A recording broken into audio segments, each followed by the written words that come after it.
नमस्कार दोस्तों, हमारी आज की कहानी का नाम है अचार। नीलम, अचार की बरनियाँ जरा उतार देना।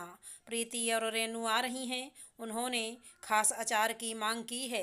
रजनी जी ने अपनी बहू नीलम से कहा, नीलम, हाँ मम्मी जी, आपके बनाए हुए अचार होते ही बड़े लाजवाब हैं। पिछली बार जब मैं अपने मायके लेकर गई थी, मेरी भाभी ने भी कहा था, अगली बार जब भी तुम आओ फिर से ले आना। रजनी जी, हाँ, मैंने यहाँ अचार की दुकान जो खोल रखी है, तेल मसाले ये सब तो मुफ्त में मिलते हैं और मेहनत वो भी तो नहीं लगती है ना। हूँ, अगली बार लेते आना। अरे, अपनी बेटियों के लिए बना रही हूँ, इसका मतलब ये नहीं कि अचार बनाकर बांटती फिरूँ। अभी वैसे भी मुझसे इतना काम नहीं होता। नीलम, मम्मी जी, भाभी भी तो मेरी अपनी ही है ना, और आपको मैं अकेले थोड़े ही ना बनाने दूंगी, मैं भी मदद करूंगी। रजनी जी, हाँ, तो ये तुम्हारा फर्ज है। देखो नीलम, मेरे तो अभी आराम करने के दिन हैं। यह तो बेटियां इतने दिनों बाद आ रही हैं तो इतना कर ले रही हूँ, वरना मैं तो अपने बिस्तर से ना उठूं। नीलम और कुछ नहीं कहती और वो अपनी सास की मदद करने लगती है। 2 दिन बाद नीलम की दोनों ननदें आ जाती हैं। दोनों ननद के आते ही घर में काफ़ी चहल पहल हो जाती है। दोनों बहनें पूरे दिन रजनी जी के साथ गपशप करती और नीलम को फरमाइशों के दलदल में फंसाकर बाजार भी घूमने चली जाती। नीलम तो हैरान थी कि रजनी जी को तो हमेशा घुटनों में दर्द रहता, फिर अभी ये इतनी भाग दौड़ कैसे कर रही हैं। उसे पता था कि अभी यह बेटियों के साथ इतना उछल तो रही हैं, फिर उनके जाते ही एक साथ कई सारी बीमारियां लेकर बैठ जाएंगी। अगर वो अभी कुछ भी कहती, सभी को लगता कि वो सबकी खुशियों से जल रही है। एक रात सभी खाने बैठे। आज खाना प्रीति और रेनू के पसंद का ही बना था। कढ़ी भी बनी थी दोनों बहनों के लिए, पर कढ़ी नीलम को बिल्कुल भी पसंद नहीं थी, इसलिए उसने अपने लिए दाल बनाई थी। खाते वक्त प्रीति, नीलम, सिर्फ कढ़ी बनाया है? नीलम, नहीं दीदी, मटर पनीर पालक भी है, यह लीजिए। प्रीति, ठीक है, पर आज मुझे कढ़ी खाने का मन बिल्कुल भी नहीं है, तो दाल होती तो अच्छा होता। याद है आप जो काली दाल बनाती थी माँ, मुझे उसका स्वाद आज भी याद है। रजनी जी, कोई बात नहीं बेटा, जो तुझे अभी कढ़ी खाने का मन नहीं, बहू बना देगी काली दाल। जा नीलम, बना ला। नीलम, पर मम्मी जी, अभी काली दाल बनाने में तो काफ़ी समय चला जाएगा, तब तक सबकी भूख भी मर जाएगी। मुझे कढ़ी पसंद नहीं तो मैं अपने लिए दाल बनाई है, वहीं दे दूँ। रजनी जी, नीलम, काम चोरी करना तो कोई तुझसे सीखे। अभी अगर काली दाल खाने का मन हो रहा है मेरी बेटी को, तो वो बात मेरे लिए अहमियत रखती है। जैसे तुम्हारे लिए तुम्हारी काम चोरी अहमियत रखती है, तो तुम करो अपनी काम चोरी और मैं बनाती हूँ दाल।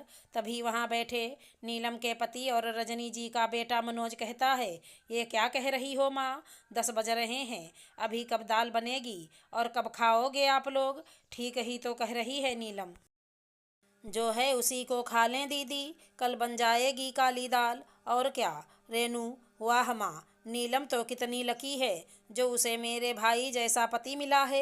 एक हमारे पति हैं जो अपनी माँ के आगे सांस तक ना लें, उनकी मर्जी के खिलाफ, उनके खिलाफ बोलने की तो बात दूर ही रही। प्रीति, रेनू, अब हमें यहाँ बड़े सतर्क होकर रहना पड़ेगा। पता चला कि कब नीलम हमारा यहाँ आना ही बंद करवा दे, जो इसके हुक्म ना माने। रजनी जी, तेरी माँ मरी नहीं है अभी तक, जो इसका हुक्म चलेगा ये लाख कर ले मेरे बेटे को अपने बस में, पर मुझे बस में करना इतना आसान नहीं। वैसे भी इस घर में इसे अपनी अहमियत पता है। तू रुक, मैं बना कर लाती हूँ। अभी मेरे हाथ पैर सही सलामत हैं। उसके बाद रजनी जी दाल बनाने चली जाती हैं और पूरे 1 घंटे बाद दाल बनाकर तीनों माँ बेटी खाना खाती हैं। मनोज खाकर अपने कमरे में पहले ही जा चुका था और नीलम सबके साथ खाएगी, ये सोचकर अपने कमरे में इंतज़ार करने लगी। रजनी जी ने गुस्से में उसे रसोई में आने से मना किया था। इसलिए वो अपने कमरे में जाकर इंतजार करने लगी और मनोज को सोता देख उसकी भी आंख लग गई। मनोज ने उसे खा लेने को कहा था, पर इससे रजनी जी और नाराज हो जाती, इसलिए उसने मनोज को मना कर दिया। नीलम की आंख सीधा सुबह खुली तो वो हड़बड़ा कर उठी, मनोज को जगाकर नहाने चली गई। फिर नीलम रसोई में चाय बनाने गई और सबके लिए चाय बनाकर उनके कमरे में देने गई तो देखा रजनी जी घुटनों के दर्द से कराह रही हैं और दोनों बेटियां बगल में घोड़े बेच कर सो रही हैं। नीलम ने तुरंत चाय रखी और रजनी जी से पूछा, क्या हुआ मम्मी जी, दर्द बढ़ गया है क्या? लाइए मैं मालिश कर देती हूँ। यह कहकर वो जैसे ही मालिश करने गई, उसने देखा रजनी जी का घुटना काफ़ी सूजा हुआ है। नीलम, मम्मी जी, आपके तो घुटनों में काफ़ी सूजन है, चलिए हम डॉक्टर के पास चलते हैं। तभी दोनों बहनें जग गईं और पूछती हैं, क्या हुआ माँ? रजनी जी, घुटनों में सूजन और दर्द दोनों बढ़ गया है, बेटा ले चल मुझे डॉक्टर के पास। नीलम तू रहने दे, ये ले जाएगी। प्रीति जा तो रही है नीलम, तो चली जाओ ना, क्या बच्चों जैसे करती हो? रेनू, हाँ माँ, हम यहाँ घूमने फिरने आराम करने आए हैं, ना कि अस्पताल के चक्कर लगाने, और इतनी सुबह सुबह हमें कहीं नहीं जाना। आप चले जाओ नीलम के साथ। और हाँ नीलम, डॉक्टर को कहना कोई अच्छा सा पेन किलर दे दें, ताकि घर आते आते इनका दर्द गायब हो जाए और हम वापस से इधर उधर घूमने जा सकें। प्रीति, यहाँ दिन ही कितने रह गए हैं हमारे यहाँ से जाने के। रजनी जी को अपनी बेटियों की बात सुनकर बड़ा दुख हुआ और वो सोचने लगी कि इनके लिए ही इन्होंने इतनी भाग दौड़ की और आज इन्हें मेरे दर्द से कोई मतलब नहीं। फिर नीलम के साथ रजनी जी डॉक्टर के पास जाकर आती हैं। नीलम अपनी ननदों को कहती है, इन्हें अभी आराम और देखभाल की काफ़ी ज़रूरत है, तभी इनके घुटनों का सूजन घटेगा। फिर प्रीति रेनू ने वो किया जिसकी उम्मीद ही रजनी जी को ना थी, वो दोनों अपने ससुराल चली गईं। पर इस बात से रजनी जी की नज़रों में किसी की अहमियत बढ़ गई। नीलम के सेवा सत्कार से वो जल्द ही स्वस्थ हो गईं और इधर नीलम के माँ बनने की खुशखबरी भी सबको मिल गई। समय बीतता गया। आज नीलम की गोद भराई की रस्म चल रही थी। प्रीति और रेनू भी आई हुई थी। प्रीति, माँ बच्चे का बहाना बनाकर यह आराम करना चाहेगी, पर आप बिल्कुल भी मत सुनना। काम और बच्चे सभी कुछ हर औरत को संभालना पड़ता है।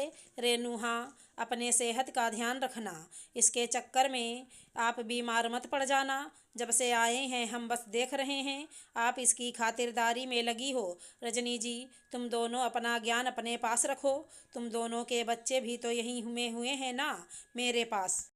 फिर तुम दोनों ने भी कम खातिरदारी नहीं करवाई अपनी, पर जब माँ को तुम्हारे सेवा की ज़रूरत थी तब भाग खड़ी हुई। अब मेरे जीवन में तुम लोगों से ज़्यादा नीलम की अहमियत है, जो सुख दुख में मेरे साथ खड़ी रहती है। बहुत प्यार कर लिया अपनी दोनों बेटियों को, अब तीसरी बेटी की बारी है। यहाँ रस्मों में आई हो, उन्हें निभाओ और अपने अपने घर जाओ। ये कहकर रजनी जी जूस का गिलास नीलम को थमाकर उसे प्यार से पिलाने लगीं और प्रीति रेनू वहीं बैठे हुए अपनी माँ की बदली अहमियत में बदला हुआ किरदार देखने लगीं। अगर हमारी कहानी पसंद आई हो तो चैनल को लाइक शेयर सब्सक्राइब करें। राधे राधे दोस्तों।